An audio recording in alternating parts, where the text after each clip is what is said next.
Now, as the economy continues to face challenges, it's leaving many people uncertain about their futures. This week, we saw the stock market tumble because of concerns over trade tariffs, and we're living in a time where the job market feels harder than ever to navigate. The current unemployment rate is 4%, and one recent survey suggested it's taking some people up to a year to find a new job. Joining us here in Studio 57 is the one and only Debra Lee. She's the former CEO of BET Networks, which is a subsidiary of Paramount Global, our parent company, and her memoir called I Am Debra Lee is now available in paperback. Debra, thank you so much for making time to be here today. Thank you. There's a lot of people, thanks to your book and you sharing your life experience, are looking to you for advice. We spoke about the unemployment rate hovering around 4%. Right.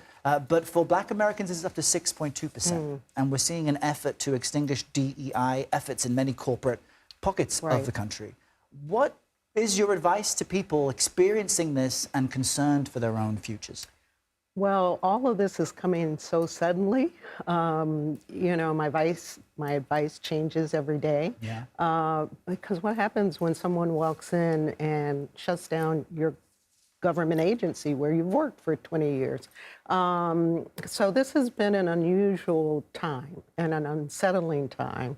And for me personally, it really hurts because I've grown up fighting for women, fighting for people of color, just fighting for people that don't have the opportunities that white men have to have companies open their doors, educational institutions open their doors, and now I feel like the doors are closing. And I don't like the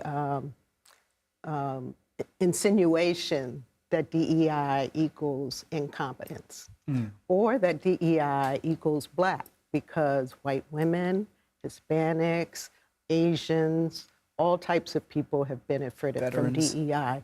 And DEI really just opens the door. It doesn't lower the standards, it opens the door. And once you get through that door, you have to prove yourself. So what do you do with that? I appreciate you sharing, even before we came on air, saying your own personal experience with segregation. You grew up in it. Right. Some describe this as resegregation. Right.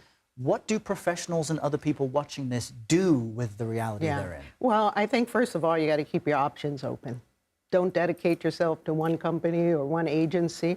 Keep your options open, network with people, find out what's going on at other companies. It's clear right now it's not good to be in a DEI office anywhere, because without even, you know, qualifying the terminations, companies are just wiping out DEI.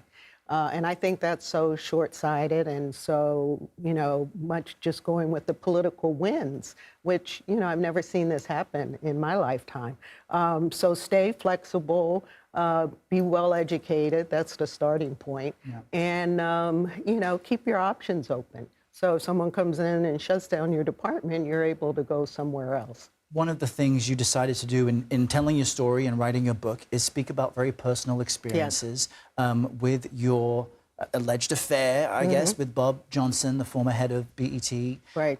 Why did you decide to share that, the challenges it brought, and be so vulnerable in such a way? Yeah. Well, I really wanted young women to know that Me Too comes in many different shapes and sizes.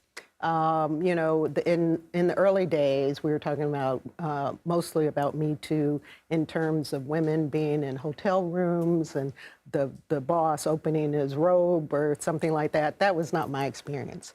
I worked for Bob Johnson for 10 years before we had a relationship.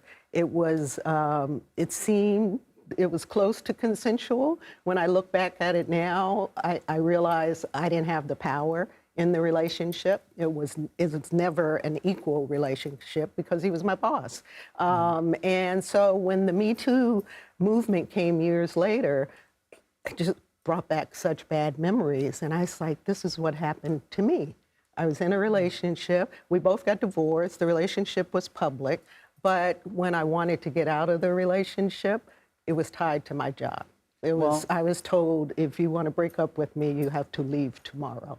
And I had devoted a lot of my career to BET and really loved the company.